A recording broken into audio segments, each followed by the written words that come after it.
He's an David is an inspiring writer. His goal is to help people develop better connections to the world around them. In each of his books, he weaves together human and natural history. Tonight, we're going to learn about the remarkable nature of Puget Sound and its inhabitants, past, present, human, and non-human. I know that David's an early riser and he likes to do his writing early in the morning with a cup of coffee. So I want to let him get started with his presentation without too much more ado. David, take it away. Thank you, Sharon, for that wonderful introduction. And thank you, Patty, for both of you for inviting me to speak tonight. So let me just do the share screen thing and make sure it all works and share and full screen. And are we all good to go? All right. So once again, my honor and pleasure to be speaking to you all tonight. I always enjoy talking to Audubon societies because I know you're the type of people who are out in the field, who are paying attention, and I've already developed many of those strong connections to place that I try to write about. So I feel in some ways I'm preaching to the choir, but for me, that's great because I know that at the end, there'll be great questions, and I look forward to answering the questions at the end.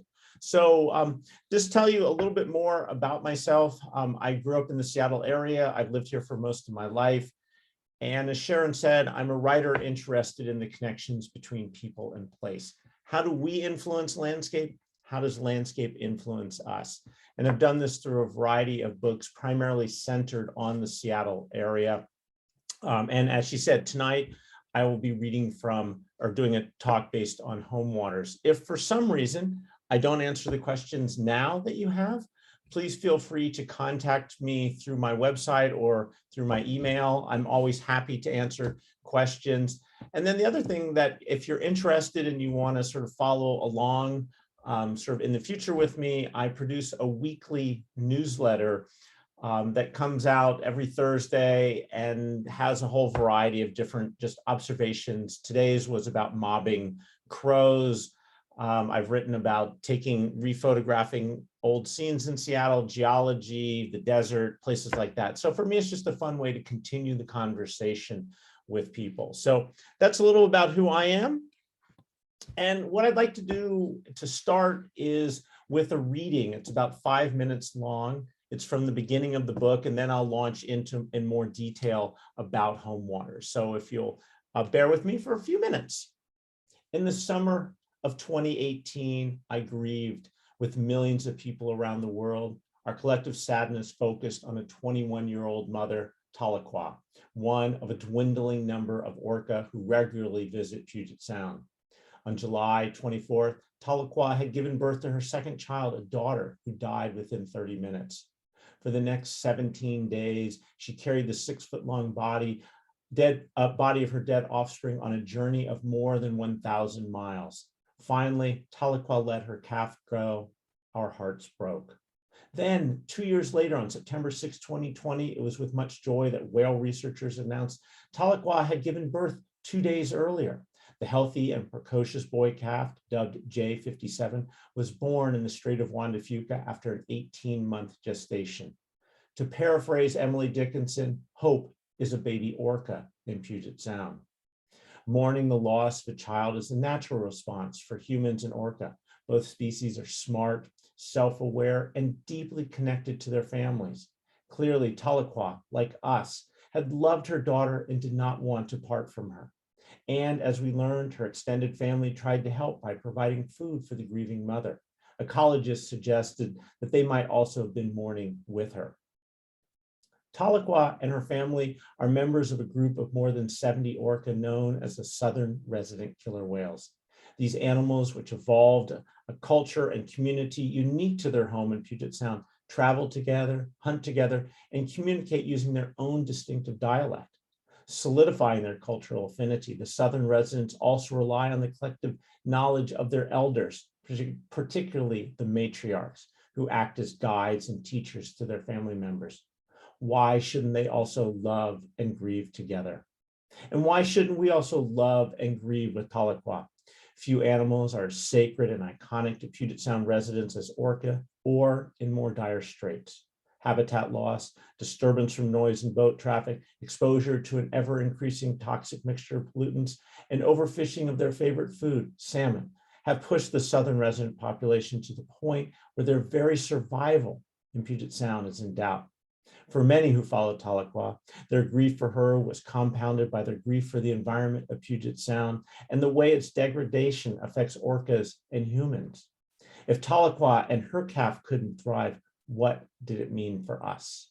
More than any other story, Tahlequah's loss crystallized the central environmental challenges of Puget Sound. The orca are suffering, the salmon are suffering, we are responsible.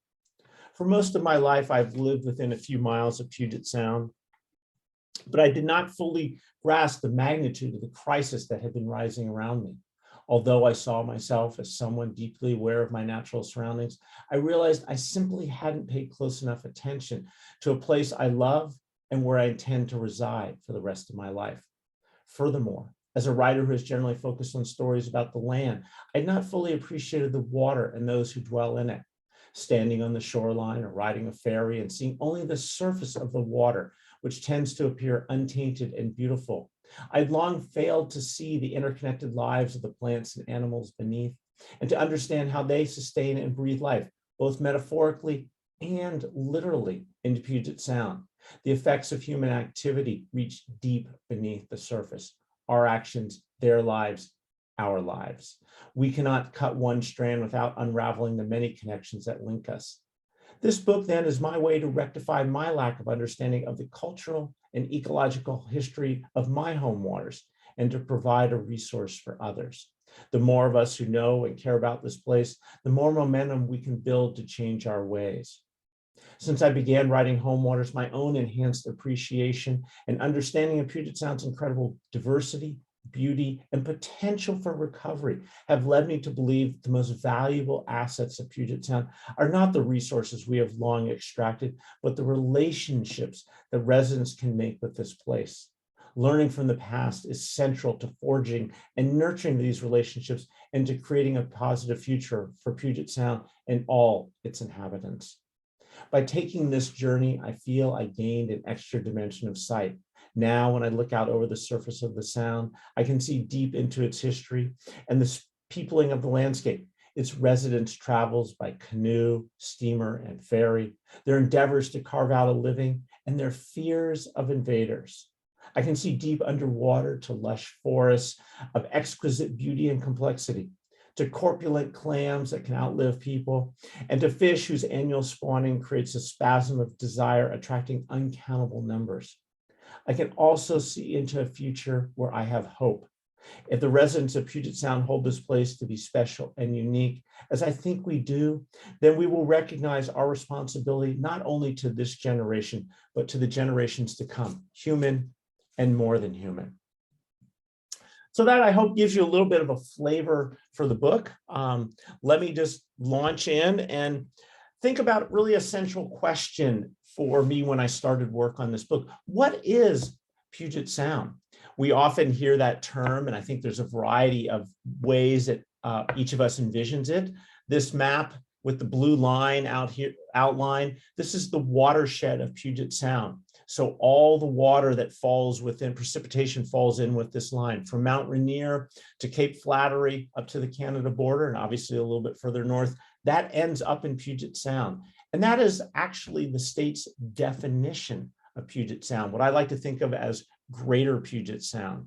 And I think this is a wonderful way to consider this body of water because it acknowledges and recognizes a key fact is that what we do on the land has a dramatic impact on what happens in this waterway. We cannot separate our story for those of us who live on the land from the story of the water of Puget Sound. I, though, primarily will be focusing on the area south of Admiralty Inlet, this area that you all obviously know very well. This is what I think of as Puget Sound proper, this lower end of the waterway down here. This name we use, Puget Sound, is a very recent name. The oldest name we know comes from Lashutsi. the native language of the sound, and the term is Whilge, which means a body of salt water. And it's less of a cartographic term and more of a relationship term. People who lived and live on the Whilge consider themselves deeply connected. They are of the saltwater. Their lives revolved around the saltwater. And in fact, an early ethnographer in the region, talking to a variety of Native people, found that they considered themselves to be better than the people who lived in the freshwater. They're more high, they're sort of better bred. In fact, there was an insult that if you wanted to call someone of low breeding, you would say, oh, you were like that person from yonder Issaquah.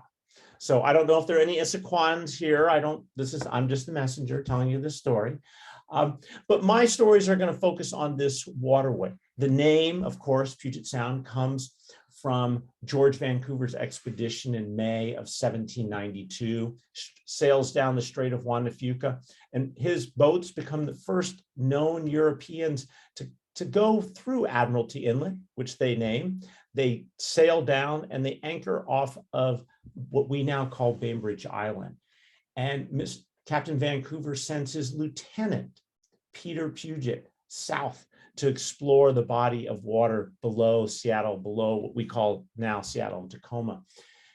Puget and his men are out for about a week, and they get back to the ship, and George Vancouver writes in his journal, to honor his exertions, I name this body of water Puget's Sound. And it really only referred to the area south of Tacoma. But obviously Puget Sound has grown over time, and Admiralty Inlet, which is what Vancouver imagined this whole area, has shrunk over time. But those are the stories that I'll be focusing my stories on, Puget Sound proper. I will occasionally venture out into the San Juan Islands, occasionally venture out across the border over to Canada, but primarily I'm interested in this waterway down here. The story of Puget Sound begins with people about 13,000 years ago, in Redmond, at a little spot called, now known as, it's right near the Renton sort of town center area. And at that spot, archaeologists found very extensive collections of stone tools and parts, basically broken off bits. So these are some of the projectile points found at this spot. And to me, it's incredible to think about people moving into this area, because the Ice Age had only recently led to the point that had warmed up so that ice had retreated out of Puget Sound about 15,500 years ago. So within perhaps 1,000, 2,000 years, people had moved into this waterway and started to inhabit it. Very different looking, much more open landscape. For the first several thousand years, it was a much more open landscape, more savanna-like. Then by about 5,000 years ago, this area becomes more like we think of the modern climate, so that we have the great forests in this area. And one thing that I find very interesting, and what I do in the opening chapter of the book that I call Peopling of Place, is to try and understand the relationships between those who inhabit a landscape and those who move into a landscape. So the native people had lived here for thousands of years, adapting to the landscape, evolving a culture and community based on the complexities of this region. Then we start to see a change in the late 1700s. Curiously, as you can see from this map here, as indicated from different place names, the earliest explorers were actually the Spanish to come into this area: San Juan, Orcas, Güemes, Fidalgo Island. And I think we tend to forget that the Spanish were actually the first Europeans to arrive in this area. Then Vancouver arrived, 1792, leaves his mark on this region, a variety of names. Obviously, where you all are based, Whidbey comes from that expedition. The first settlers land down at Fort Nisqually, the Hudson's Bay Company. They leave their mark on the land. The first Americans to arrive, at least from the United States, were part of Captain Wilkes's United States exploring expedition. Dozens and dozens of names come from the Wilkes expedition in this area. So looking at place names, to me, was really a wonderful way to explore How did these people adapt to the landscape? How did they adapt to the resources? How did they adapt to the other inhabitants of the area? From there, I turned to an idea of looking at how do you defend the place that you love? You all are obviously familiar with the Triangle of Fire, Fort Worden, Fort Flagler, and Fort Casey at the north end across Admiralty Inlet, the so-called Triangle of Fire, built at the end of the 1900s, excuse me, the end of the 1800s, beginning of the 1900s, completely obsolete by the time they're done. And the people who lived in Puget Sound had been urging for 50 plus years to try and get the federal government to come in and defend this place, to build forts, to protect the landscape they love. But of course, we can go back and look at the Native people going back thousands of years. These are all on the left side of the screen, different types of fortification that the Native people used in this area. So all of us, all of the people who've lived in this landscape over time have sought ways to defend the place we love. And I think what's changed is that we've just sort of switched what we were trying to do. We are still trying to defend this place. We're still trying to protect this place. We're still trying to ensure a good future for the residents of this landscape. It's just not in a military point of view. So defending the landscape to me is a really fascinating way to think about how do we relate to place? How do we connect to the world and to the landscape around us? From human history, I then turned to natural history. You're probably familiar with this fish, herring, the great forage fish of the region, which one biologist described to me as the hub around which Puget Sound revolves. And he said that because as a forage fish, they are a fish that's in the middle of the food chain. They are very good, as another biologist told me, at eating little crunchy things, little invertebrates, and converting them to nutrients, and then becoming this incredible food source for everybody who needs them. I'm going to come back to them and their biology in just a second, but from a human history standpoint, a human and cultural connection, I think we tend to think of salmon as the primary connective tissue between people and place of this region. And yet, if you look at the archaeological record, herring are just as ubiquitous and just as abundant in archaeological sites throughout this region. So critically important food source for people and a critically important cultural touchstone for thousands of years and still for the Native people of this region. Going back to that natural history point of view, if you've ever seen a spawning event, I hope you have. It's a tremendously amazing thing to see. This was out in Hood Canal with just hundreds and hundreds of birds out there, mostly surf scoters, but you can see gulls, a variety of other different birds out in this area. And when that herring spawn takes place, the eggs, the eggs get deposited, oftentimes end up coming up on the beach in just great masses. All of this white here, sort of tawny color, are eggs that have washed up. The birds are feasting. The seals are coming in, mammals are coming in, just an incredible scene. And that aspect of their lives made them critical, not just for the people, but made them that hub around which Puget Sound revolves, just a critically important resource for the region. Then there are rockfish. Rockfish are a group of fish that I really knew nothing about until I started work on this book. When I started work on the book, I spent about 6 months interviewing biologists, historians, tribal members to try and understand what are the essential stories of this place? What are the overlooked stories of this place? Herring, to me, exemplifies one of them. Rockfish does too. If you're not familiar with them, if you want to know what they look like, here they are. I happen to have this wonderful vest of rockfish. I'm very proud of it. My wife made it for me. But rockfish, there's 27 species of rockfish in a single genus, Sebastes, meaning magnificent, in Puget Sound. Far more diversity than any other fish, group of fish in this region. They're really an interesting natural fish from a natural history point of view. And one aspect of their story is a part of it, is what gives me hope. And that is that as we've better understood the biology of this fish, we have become much better managers of this fish. So think about a salmon, think about the life of a salmon, think about the life of a herring. Herring basically reproduce incredibly strong reproduction every single year. Salmon, they'll be born in their river, they'll swim out, maybe they're out to sea for a year, 2, 3, 4 years, come back, spawn, and die. So a relatively short life. Rockfish, on the other hand, have a much different life cycle. They don't reach sexual maturity, many of the species, until their teenage years. They can live to be 50, 75, 100, 150. The oldest known rockfish, 205 years old. And those old fish, those are the fecund ones. They're the ones that are very reproductive. How do you tell the age of a fish? If you don't know, you use an ear bone. So the fish have a little bone, several bones in their ears, and like a tree, they add a new layer every year. And if you polish those and look at them under a microscope, you can count layer after layer after layer and determine the age of the fish.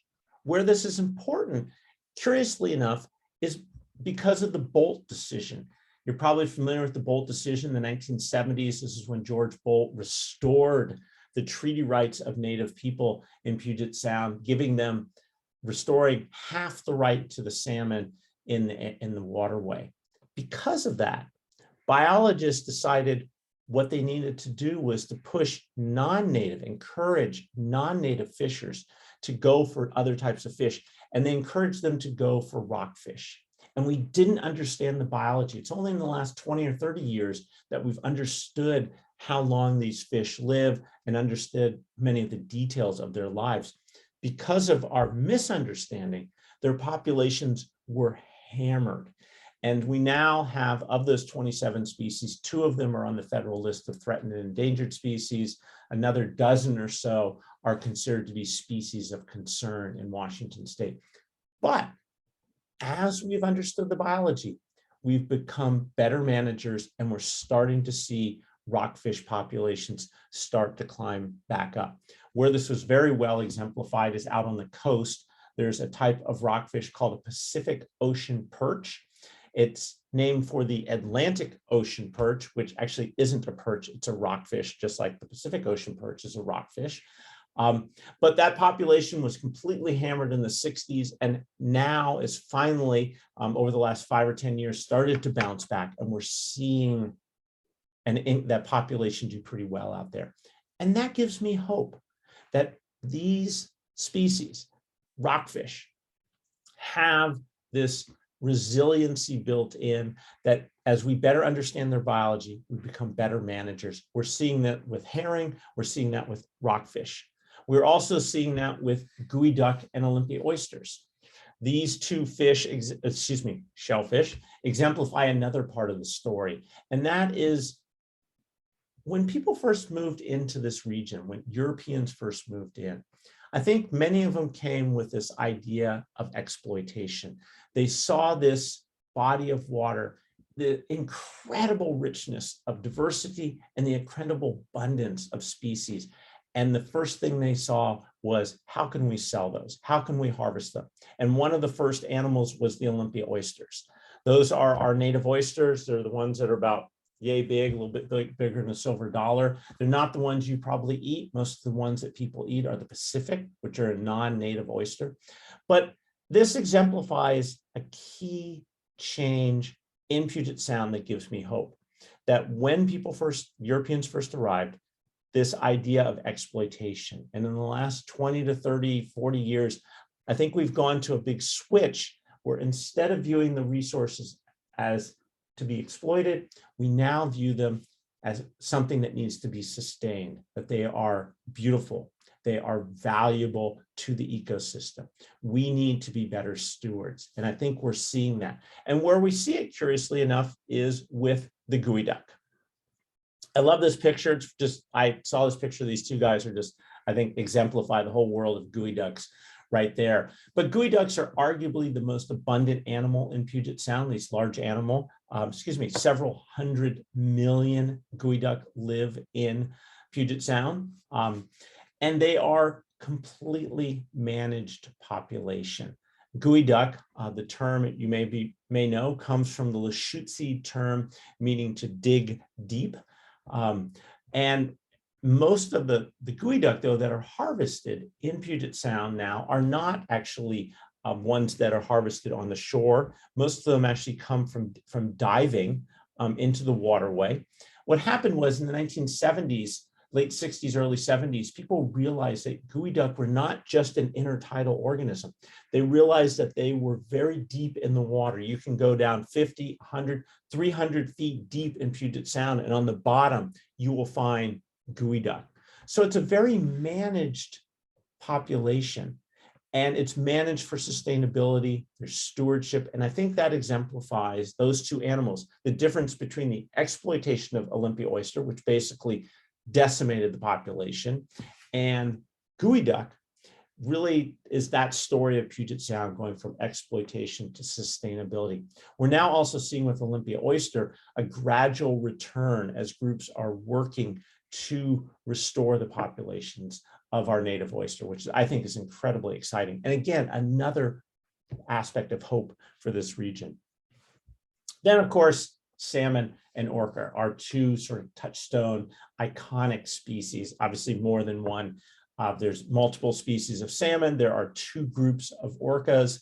There are the southern residents, which are the fish eaters, and then there are the bigs, orcas, which used to be called transient orcas. They are the mammal eaters, and their population's doing well. But what I found really interesting about both of these groups is how they adapted to this place. 17,000 years ago, there was an ice age. We were in the middle of the ice age. The ice came from Canada, moved through Seattle, extended down to about Olympia, a little bit past, and then melted or retreated back to the north. At its maximum, that ice was about 3,000 feet thick in the Seattle area. But as that ice pulls back or melts out, eventually it melts far enough that the Pacific Ocean can flow into Puget Sound roughly 15,500 years ago. Salmon and orca move in, many species move in, they start to adapt to this place. And the way I think of it is all of these animals have the DNA of Puget Sound within them. And what that has given them is a certain resiliency that if we can allow them the opportunity to express that resiliency, then we will see them recover. And where we see this very well is out on the peninsula, the Elwha dams. 2 dams removed in the last decade or so. And those dams get removed, the river opens up, and almost immediately, salmon start to head back up the rivers. Herring come back to the mouth of the river.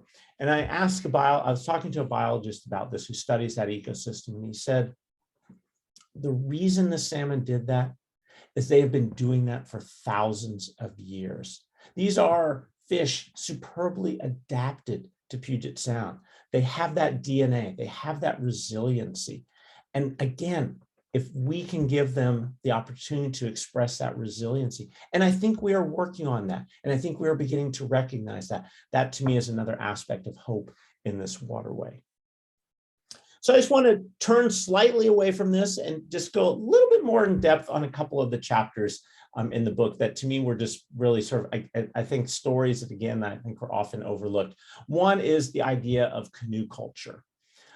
When those first people arrived in Puget Sound 13,000 years ago, we're not sure how they traveled. By some sort of boat is the logical way to do it. We know, as I said earlier, that by about 5,000 years ago, we know that Puget Sound had that ecosystem of Western red cedars in particular, which became the basis of the canoe culture for this region.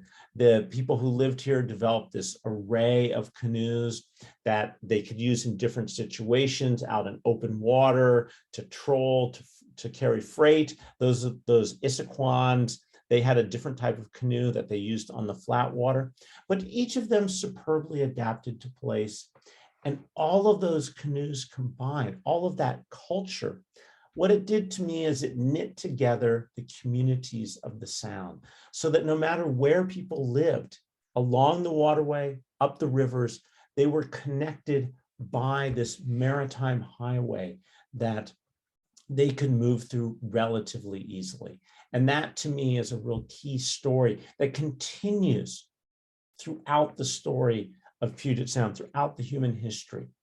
In 1835, we have a fundamental change when this ship, the Beaver, arrives in Puget Sound. It was built, amazingly enough, on the Thames River in London for the Hudson's Bay Company. It was outfitted, it was built as a steamer, as a paddle wheeler. It was outfitted as a sailing ship, sailed down out of England, down, around, over to Hawaii, back to Fort Vancouver on the over to Fort Vancouver on the Columbia River. It then gets converted back to a paddle wheeler and ends up in the Sound for decades, going up and down that waterway, ferrying goods, ferrying people, ferrying ideas, allowing people to live where they wanted and still stay connected to a larger community. This single vessel evolves into what we now know of as the Mosquito Fleet, this armada of ships that went everywhere in Puget Sound, dozens, hundreds of them. We estimate somewhere probably on the order of 700 different vessels made up the Mosquito Fleet. They came in all sorts of sizes. The shortest, 19 feet, called the Pokey. The longest that I found was the Yosemite, almost 300 feet long. And if you look at them, you see there's a variety sort of shapes. There's a variety of seaworthy lookingness, if you will, to them. I like to think of them as the way, I guess, Justice Potter Stewart thought of pornography. Hard to define, but you knew it when you see it. And the same with these vessels, generally pointy-ended, flat-bottomed, made of wood, propeller driven, and steam powered. But again, as you look through just this alphabetical array of them, they came in all sorts of guises, if you will. Most privately owned. And again, they went everywhere. They were the sinews that knit together the community. They were a UPS truck. They were the Lyft driver of the era. They were a bank. They were a general store. They carried passengers, they carried gossip, everything. They went everywhere. This is a list of some of the places that they stopped. I spent time looking in newspapers, looking at historical societies, and came up with this list, more than 350 places where the Mosquito Fleet stopped. And sometimes it was just a dock sticking out in the water. Sometimes it was just merely someplace where people could paddle out or row out and flag down one of these vessels. But they really were, this fleet allowed Puget Sound to develop as it did because of this incredible maritime highway. Sadly, there are only 2 Mosquito Fleet vessels left. One, the Virginia 5, that now generally anchored in Lake Union. Fortunately, it was bought many decades ago by a group of steamship aficionados. This vessel was built in 1922. The classic Mosquito Fleet, wood, pointy-ended, steam-powered, propeller-driven, just a beautiful boat. If you've never been on it, you really should try and go down, even just to look at it. It's just a beautiful, beautiful vessel. The second Mosquito Fleet vessel, and the one that I actually like a little bit more, is this wonderful one here. This is the Carlisle 2. It's over on the Kitsap Peninsula. As you can see, it's a Kitsap transit foot ferry. It's 5 years older, than the Virginia 5, and it basically makes the same run that it's been making for over a century, from Bremerton across to Port Orchard, across Sinclair Inlet there. And again, this exemplifies one of the stories, is that people who ride this vessel, if you go ride it, particularly in the afternoon, you'll see everyone who lives in Bremerton, they just get on the boat, pay their $2, go across. They can live where they want, and they can still stay connected to their job, to that bigger community. And that to me is a central part of that whole story of the mosquito fleet. But then everything changes in the 19-teens when you have the arrival of the automobile and you have the consolidation of the mosquito fleet going from private ownership to basically sort of individually owned to corporate ownership, and the Puget Sound Navigation Company and the Black Ball Line. What I want to do, if I can, I want to just play a quick song for you. It's about 2 minutes long. See if I can make this work. Oops, let me go back one.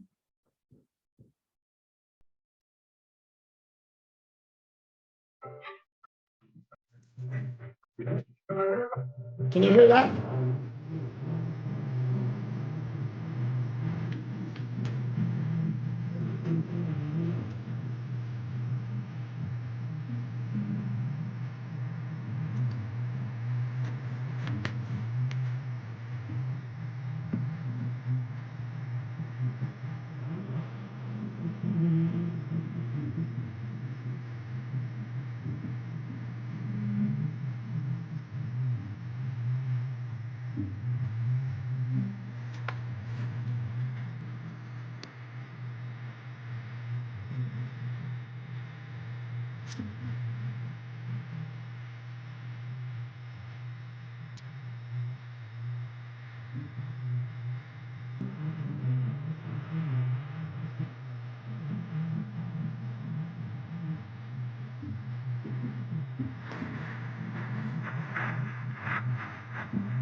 So you're probably know who did that, Mr. Crosby, Bing Crosby.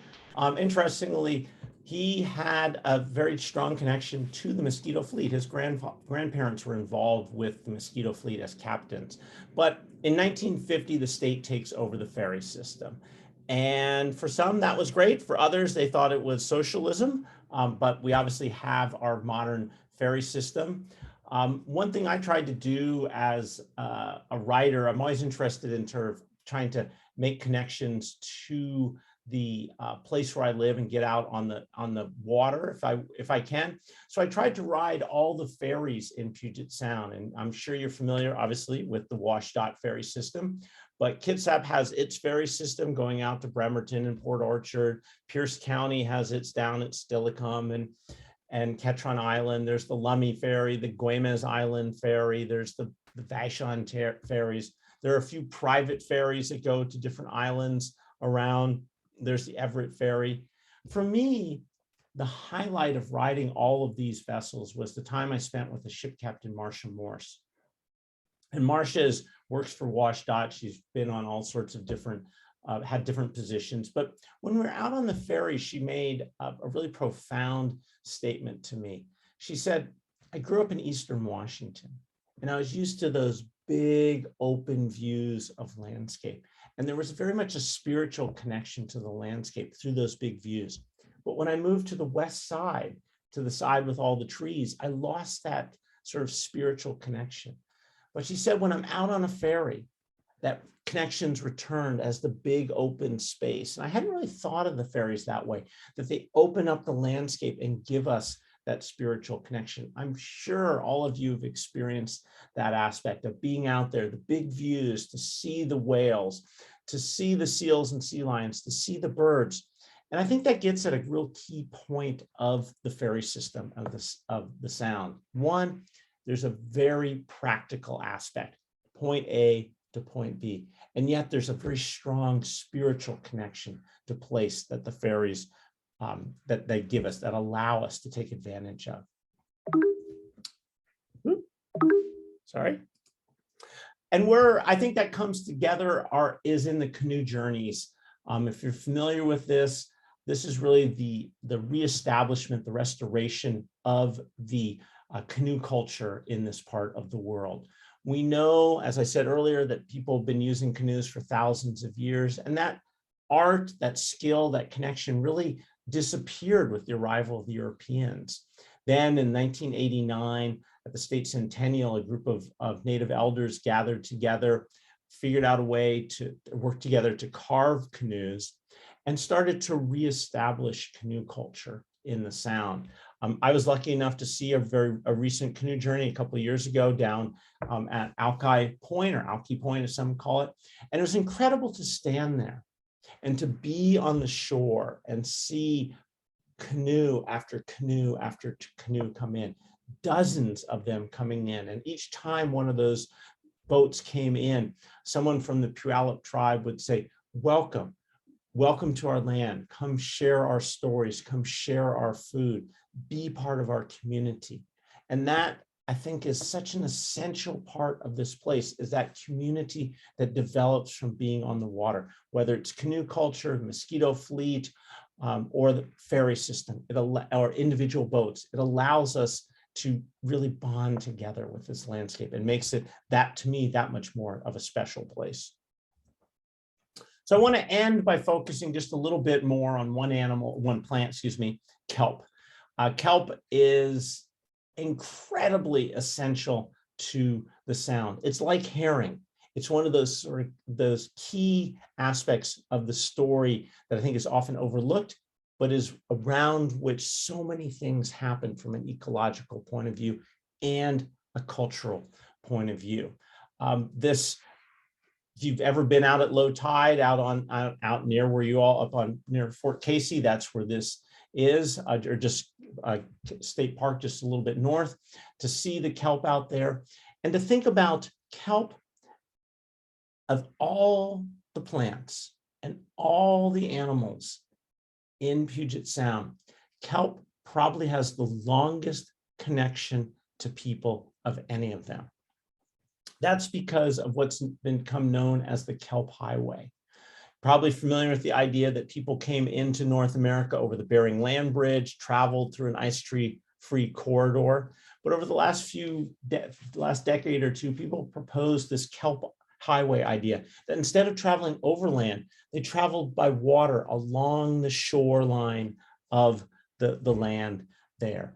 They would find an ideal habitat because of an incredible abundance of food. The kelp, which grows up to the surface, would attenuate waves as they were coming in. If you wanted to sort of camp at night, you could tie up to that kelp.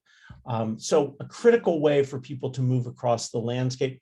One of the off-ramps of that Kelp Highway, Puget Sound, 13,000 years ago. So this incredibly long connection that is, of course, continued with the native people of this area, using kelp for a variety of different purposes.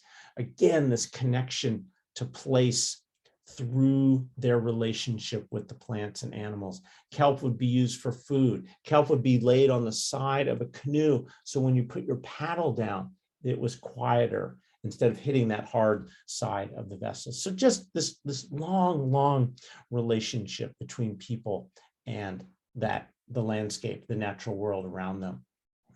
We have something like 24 species, a little under 24 species of kelp in the Sound. We have the overstory, and it really is like the temperate rainforest. You have this overstory of bull kelp, the big classic ones I think many people think of, with the big bulb and the big hairs, if you will, the blades growing off, giant kelp, and then an understory, this incredibly rich understory of plants. And it gives the kelp this, basically makes it sort of like a nursery. It's a safe haven. It's a great area for food. It's just a dynamic ecosystem. Probably have seen kelp blades. This is the reproductive blade of the kelp. This is the hold fast of the kelp. That's what anchors the kelp to the substrate. So just critical to the ecosystem, used by dozens and dozens of species. All the way from little tiny invertebrates all the way up through sea stars, crabs, abalone, fish, orca. Everybody is taking advantage of that ecosystem.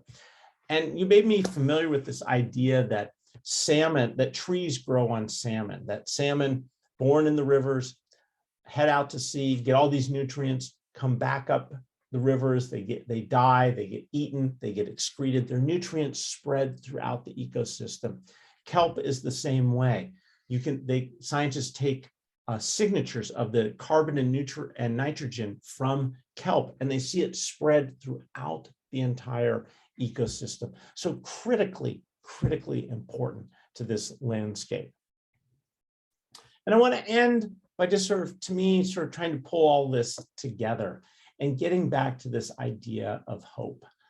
And it's something that I didn't expect when I started researching a book about Puget Sound. We know there are many problems with Puget Sound, but I firmly believe that we have hope for the future.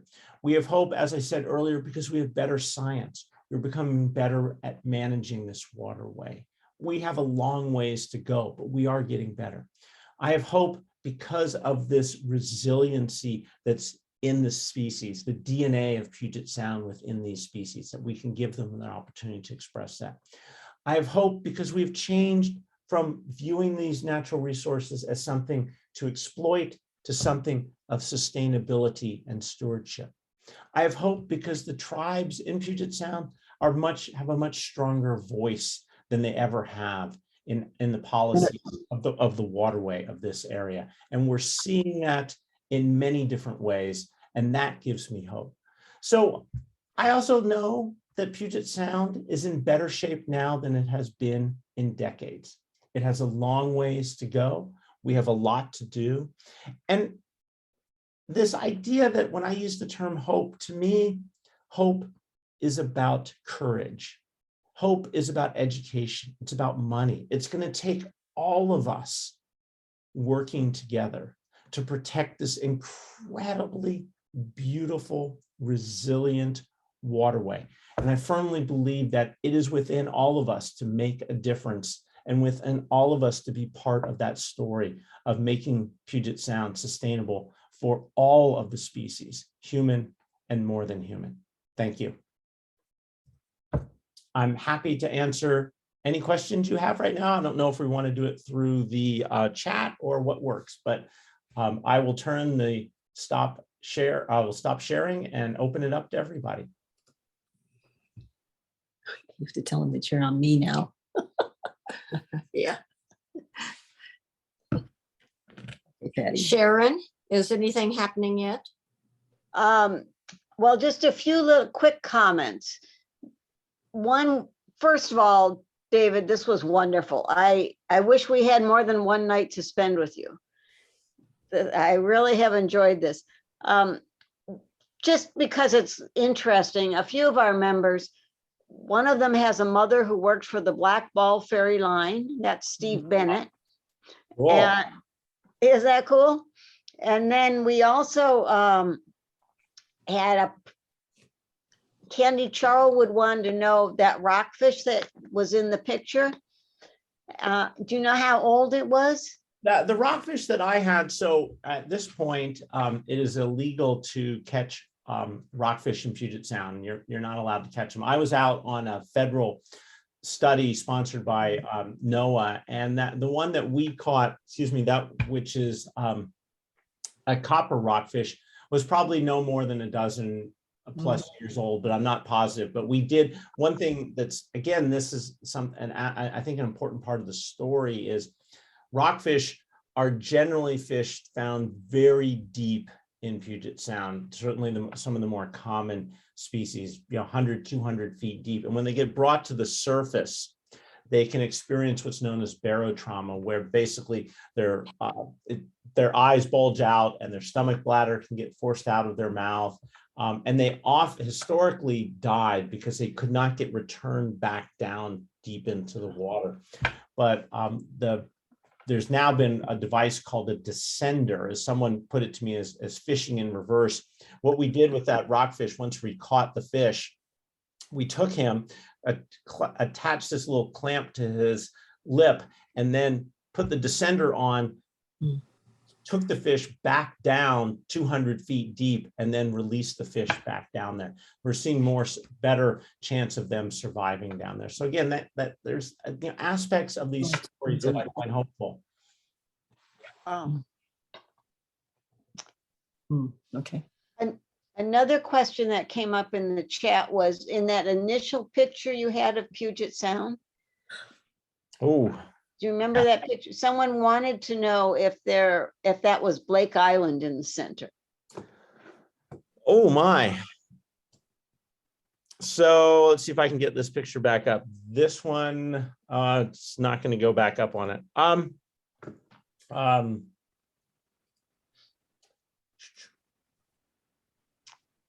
This image, right?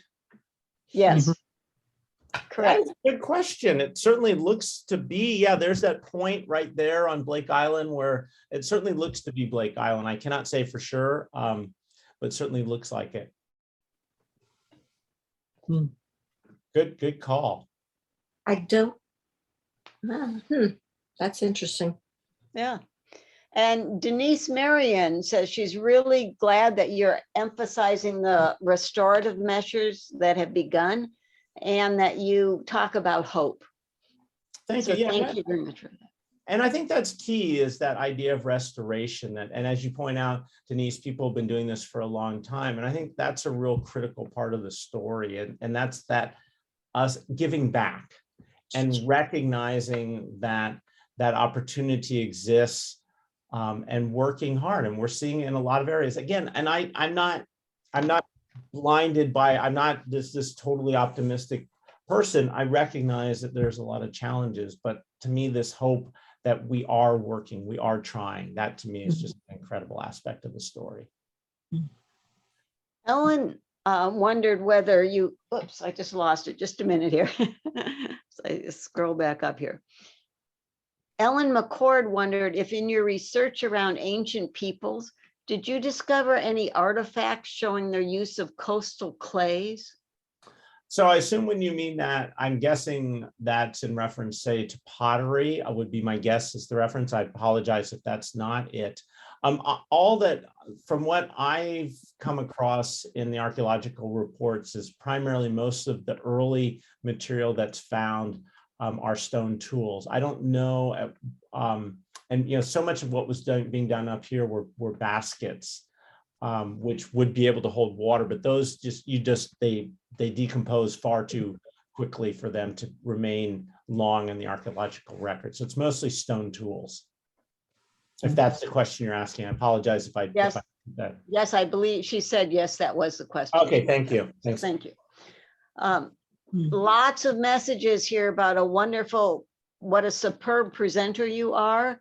And again, thanking you for your positive messages and your sense of place and your honor of the past and the future. Thank you. Yeah, I mean, I think, as I said, I've lived here for most of my life, and probably like many of you, I feel blessed to live here. I mean, we live in such an amazingly beautiful landscape with incredible diversity, not only of species, but also of people. And I think that's just something to not take for granted and to work to protect and aid those who live here. Thank you. Really a Dave. wonderful presentation. I was really impressed again with it. I've heard it once before, but I was really impressed to hear it again. It's really information. I got lost on my computer, so I'm using Carol's computer at this moment. So With the Hummer. hi. So anybody else? No more questions? I That's can't good. believe we're so mum tonight. Everybody come back on the screen now, okay? Let's see. Patty, I have something. It's Kathy. Oh, hi, Um, Kathy. Hi. David, thank you for writing the book.